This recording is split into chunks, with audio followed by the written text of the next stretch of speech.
মাগো তোমার মতো লয় না কেহ আমায় বুকে টানি। অবশেষে আলেয়া পাগলির বাবা মাকে খুঁজে পাওয়া গেল। প্রিয় দর্শক, এই যে দেখতে পাচ্ছেন আলেয়ার মা, আলেয়ার বাবা। আপনারা দেখেন আলেয়ার সাথে আসলে কতটা মিল রয়েছে। আলেয়া, এটা কি তোমার মা লাগে?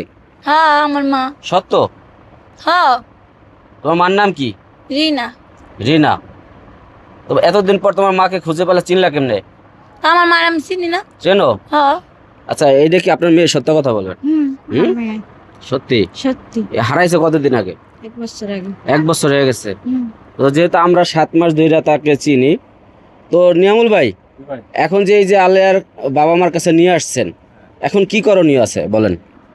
আচ্ছা, এখন করণীয় হইলো আলিয়া নূর ওর পরিবার খুঁজে পাইছে আলহামদুলিল্লাহ। এখন আমার করণীয় এদের হাতে বুঝাই দিছি, ঠিক আছে। এখন এরা কি করবো না করবে এটা আগে বিষয়। আমার যতটুকু দায়িত্ব ছিল আমি পালন করছি। আলেয়ার তো ইচ্ছা ছিল শিল্পী হওয়ার। ঔষধ হ্যাঁ, বা টুকটাক খরচপাতি এখানে থাকলেও পাবে, ঢাকাতে আমাদের কাছে থাকলেও পাবে। মানে ওর বাবা মার কাছে থাকলে ওর যে চিকিৎসার যে মানে টাকাটা এটা আপনি দিবেন, কন্টিনিউ চালায় যাবো, চালায় যাবেন। তো আলেয়া তো সিঙ্গার হয়েছে, ওর কি ভবিষ্যতে আপনি বর্তমানে মানে আগে ওর যে কটা গান রেকর্ড হয়েছে, প্রায় 26-27টা গান রেকর্ড হয়েছে। কোনো কারো কাছ থেকে আমি কেউ কইতে পারবো না একটা রিক্সা ভাড়ার জন্য 10টা টাকা নিস। তবে এখন যেহেতু ওর পরিবারের অবস্থাটা তো আপনারা দেখতে পাচ্ছেন, বাবা কিন্তু এই যে দেখেন, বাপে চোখে দেখে না, একটু ভালো করে দেখেন, একটু ক্যামেরায় তাকান, বাপে কিন্তু চোখে দেখে না, ঠিক আছে, অন্ধ মানুষ। পরিবারটার দিকে তাকায় এখন আমার করতে হবে। আমি যদি নেক্সটে ওরে দিয়ে কেউ গান করায়, অবশ্যই তাদের কাছ থেকে পেমেন্ট নিতে হবে। আচ্ছা, যাই হোক, এখন আমরা একটু আলেয়ার বাবার সাথে কথা বলবো। আসসালামু আলাইকুম। ওয়ালাইকুম সালাম। এই যে আলেয়াকে আপনারা কতদিন ধরে খুঁজে পাচ্ছিলেন না? 1 বছর।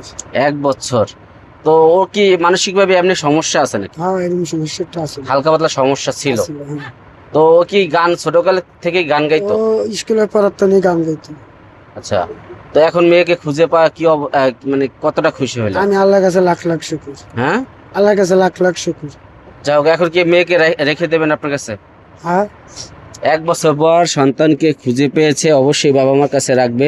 আপনি কি রেখে দিতে চান নাকি নিয়ামুল ভাইয়ের কাছে থাকবে? না, রেখে দিন। রেখে দেবেন।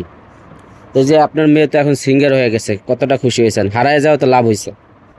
ভালো খুশি হলাম। ভাগ্য ভালো, নিয়ামুল ভাইয়ের মতন একটা মানুষ তার পাশে এসে দাঁড়াইছে। হ্যাঁ, এর ভালো। জন্য কি নিয়ামুল ভাইয়ের জন্য দোয়া করেন? হ্যাঁ, দোয়া করুন। নিয়ামুল ভাই, তো এই যে আপনি একটা কথা বলছিলেন যে